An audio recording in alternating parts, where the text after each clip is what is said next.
Hi, welcome back. Now let's talk about decarboxylation reaction. नाम से ही पता चलता है D means removal, carboxylation means the carboxylic group. When we heat the carboxylic acid compound in presence of soda lime, right? Soda lime क्या होता है? ये 3:1 proportion mixture होता है NaOH और कैल्शियम ऑक्साइड का, राइट? तो जब किसी कार्बोक्सिलिक एसिड को हम सोडा लाइम की प्रेजेंस में हीट करते हैं तो उसमें से कार्बोक्सिलिक ग्रुप रिमूव हो जाता है और जो प्रोडक्ट होता है that is hydrocarbon, right? That hydrocarbon can be alkane और एल्कीन और benzene, anything, right? But product इसका हाइड्रोकार्बन बनता है। अनदर इंपॉर्टेंट थिंग इज जो हाइड्रोकार्बन फॉर्म होता है, जो प्रोडक्ट फॉर्म होता है, it has one carbon less than the reactant carboxylic acid. अगर रिएक्टेंट कार्बोक्सिलिक एसिड में 10 कार्बन है तो उसमें 9 कार्बन होंगे। अगर उसमें 3 कार्बन का कार्बोक्सिलिक एसिड है तो प्रोडक्ट में 2 कार्बन का हाइड्रोकार्बन प्रोड्यूस होता है, 1 कार्बन लेस, क्योंकि कार्बोक्सिलिक ग्रुप बाहर चला गया तो एक कार्बन कम हो गया। The core idea of the reaction is very simple. हमारे पास है R C double bond O O H.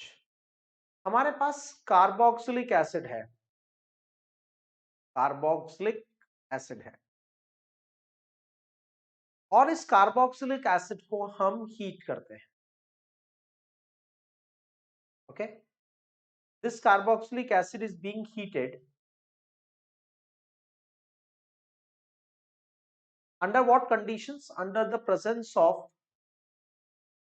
sodium hydroxide, NaOH. Now remember, this is not aqueous solution of sodium hydroxide. This is pure sodium hydroxide we have taken. Okay, remember this thing. यहाँ पे aqueous solution नहीं लेना है, rather moisture या water भी present नहीं होना चाहिए during the reaction. Okay, तो NaOH plus calcium oxide 3:1 का proportion mixture होता है। ओके, जब हम इसको हीट करते हैं तो यहां से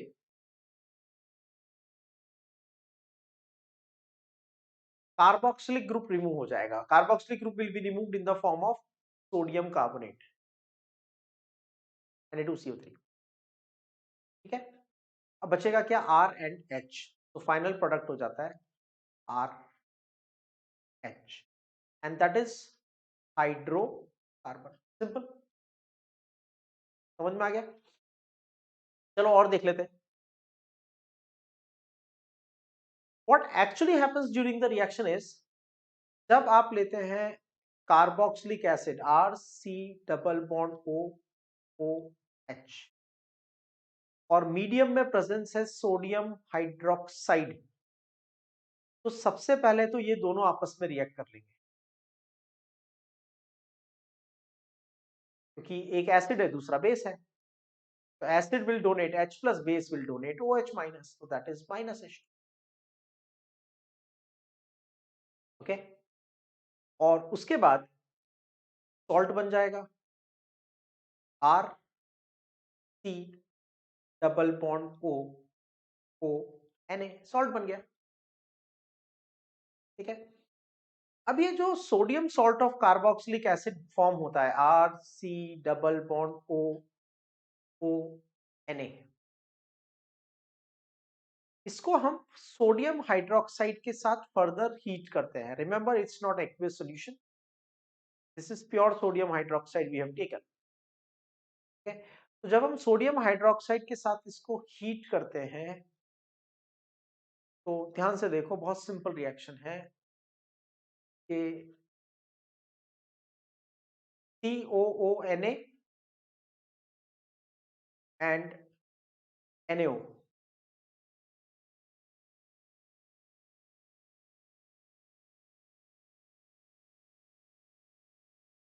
माइनस Na2CO3 प्रोडक्ट बन जाता है, माइनस Na2CO3 प्रोडक्ट बन जाता है और हमें मिलता है RH, that is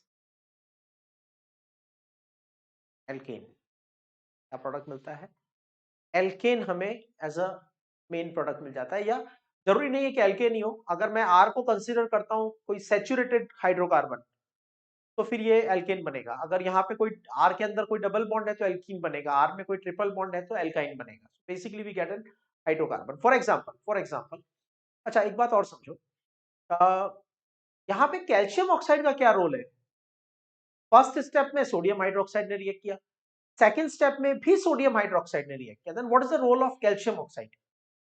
actually calcium oxide का यहाँ पे कोई कैटालिटिक रोल नहीं है, ये रिएक्शन की रेट को बढ़ाने के लिए काम नहीं आ रहा है। यहाँ पे कैल्शियम ऑक्साइड का रोल है टू एब्सॉर्ब द मॉइस्चर और the water produced during the reaction.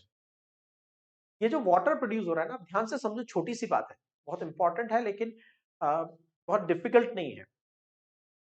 Suppose मैं कैल्शियम ऑक्साइड ऐड नहीं करता हूं तो फर्स्ट स्टेप में वाटर बनेगा, जो वाटर बनेगा उसमें रिमेनिंग सोडियम हाइड्रोक्साइड डिसॉल्व हो जाएगा। अगर रिमेनिंग सोडियम हाइड्रोक्साइड डिसॉल्व हो गया तो सेकंड स्टेप नहीं हो पाएगी। अगर आपको सेकंड स्टेप करना है तो you should have pure sodium hydroxide, you should have pure sodium hydroxide, and to have pure sodium hydroxide you have to remove the water, and to remove the water you have to use the calcium oxide. Okay, now taking an example, let's say C6H5 C double bond OH. What is the common name of the compound? The common name of the compound is benzoic acid. Benzene ring के साथ carboxylic acid, benzoic acid, समझ में आ रहा है? अब benzoic acid को हमने heat किया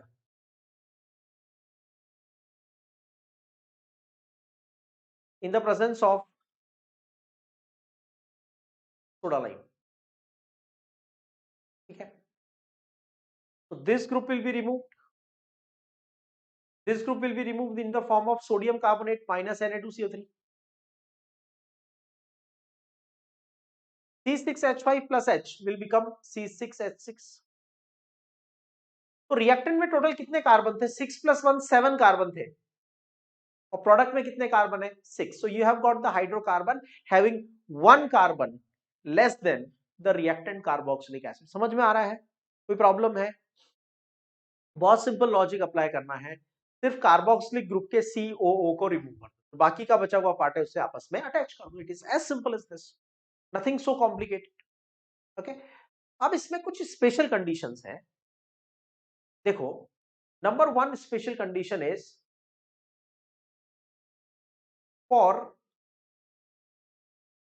decarboxylation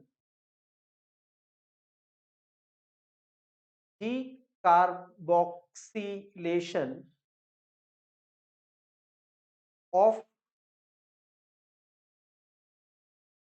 gem dicarboxylic acid, for decarboxylation of gem dicarboxylic acid, soda lime is not required.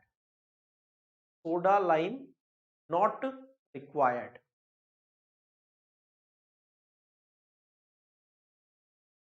Decarboxylation takes place simply by heating. Okay, so suppose I take malonic acid,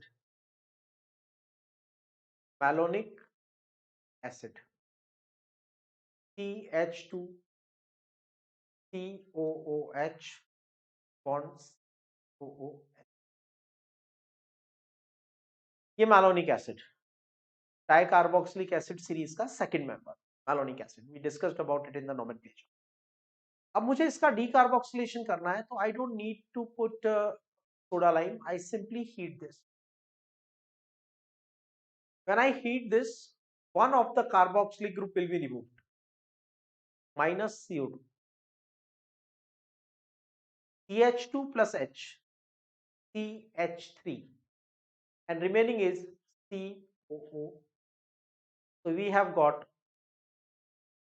acetic, malonic acid से acetic acid बन गया simply by heating. एक और condition है, जब हमें soda lime required नहीं होता for D carboxylation, right? If electron withdrawing group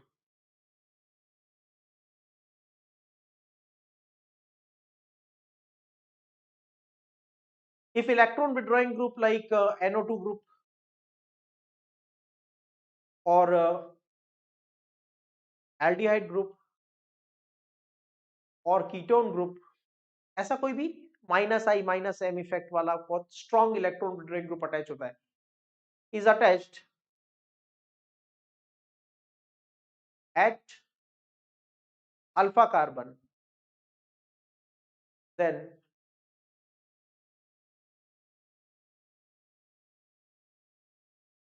decarboxylation takes place by heating. कुछ करने की जरूरत नहीं है, सिंपली हीट करना पड़ेगा. For example beta keto carboxylic acid, beta keto carboxylic acid, जो बीटा कार्बन है वो कीटोन है. तो I am taking C double bond OH, ये अल्फा कार्बन, और अल्फा कार्बन से मैंने इलेक्ट्रॉन विड्रॉइंग ग्रुप अटैच कर दिया कीटोन, अल्फा कार्बन से कीटोन ग्रुप अटैच कर दिया.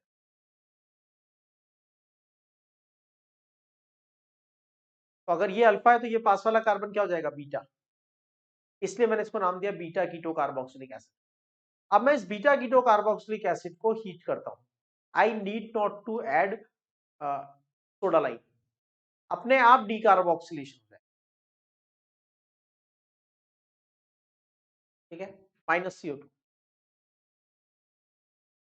CH2 plus H will become CH3, R C double bond O bond CH3, right, product बन गया.